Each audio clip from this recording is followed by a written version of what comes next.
नमस्कार विद्यार्थी मित्रांनो, बघा या व्हिडिओमध्ये आपण एक खूप महत्त्वपूर्ण गोष्ट शिकणार आहोत. या व्हिडिओमध्ये आपल्याला काय शिकायचंय?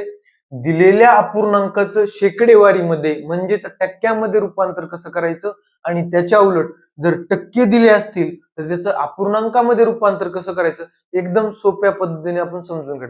बघा एकच गोष्ट लक्षात ठेवायची, जेव्हा आपल्याला फ्रॅक्शन दिला असेल, अपूर्णांक दिला असेल, बरोबर आहे, आणि त्याचं विचारलं आपल्याला काय टक्क्यामध्ये रूपांतर करा, काय टक्क्यामध्ये रूपांतर करा, तेव्हा काय करायचं बघा, तेव्हा नेहमी लक्षात ठेवायचं गुणिले 100 करायचं. काय गुणिले 100 करायचं. नुसता फ्रॅक्शन दिला असेल त्याला गुणिले 100 करायचं, टक्क्यामध्ये उत्तर येऊन जातं. आणि त्याच्या उलट दिला असेल काय टक्क्यामधून फ्रॅक्शन कडे यायचं. आपलं काय टक्के दिलेत, असे टक्के दिलेत, याच्यातून फ्रॅक्शन मध्ये यायचं. बघा टक्के म्हणजे छेदस्थानी 100 असतं. काय टक्के म्हणजे डिनॉमिनेटरला 100 असतं, म्हणजे आपण डिवाइड बाय 100 करणार. काय डिवाइड बाय 100 करणार, एवढंच लक्षात ठेवा. फ्रॅक्शन मधून टक्क्यात जायचं, गुणिले 100 करा, आणि इथं तर दिसतं टक्के दिलं की छेदात 100 लिहून टाकायचा, विषय संपला. बघा आता आपण दोन्ही पद्धतीचं करून बघूया. काय दिले?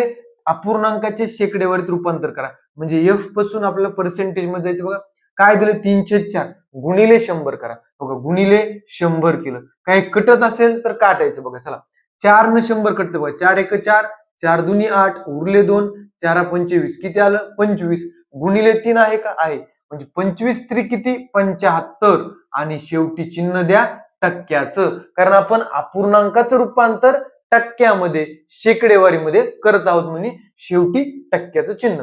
पुन्हा 3/5 तसंच गुणिले 100 करा, गुणिले 100. चला 5 1 5, 5 2 10, 5 0 0. आता काय राहिलं बघा 20 गुणिले 3 राहिलं, 20 3 किती 60 येतं, म्हणजे उत्तर किती आलं 60%. बरोबर का? आता विद्यार्थी मित्रांनो खालचे पण उदाहरण आपण बघूया. खालचं काय शेकडेवारीचे अपूर्णांकात रूपांतर करणे, म्हणजे उलट करायचंय. आता याचं आपल्याला अपूर्णांकात रूपांतर करायचंय. बघा चला कसं करणार. आता 75 ला 75 लिहा.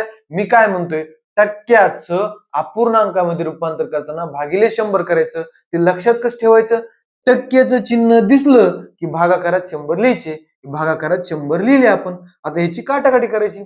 25 त्रिक 75, 25 चोक 100, याच्या पुढे काही काटाकाटी होत नाही, म्हणजे याचा अपूर्णांक काय आला 3/4. म्हणजेच बघा 75% म्हणजे 3/4. बघा वरी पण आलं का नाही 3/4 म्हणजे 75%, म्हणजे बरोबर आहे का नाही. आपण असंही केलं, आता उलट पण केलं. आता 60%चं बघू. बघा 60 ला 60% म्हणजे छेदात 100. बघा चला 0 0 कटला. आता 6 ला आणि 10 ला अशी कोणती समान संख्येने भाग जातो 2 ने जातो.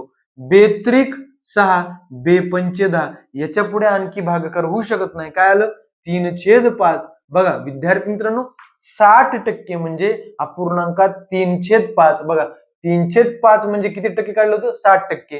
मी वरचेच उदाहरण खाली घेतले होते. बरोबर का? कळालं तुम्हाला विद्यार्थी मित्रांनो? काय हे लक्षात ठेवायचं, फ्रॅक्शनचं पर्सेंटेज मध्ये करायचं म्हणलं गुणिले 100 करायचं, पर्सेंटेज दिसलं की भागिले 100 करायचं, फ्रॅक्शन आपला येऊन जातो. धन्यवाद.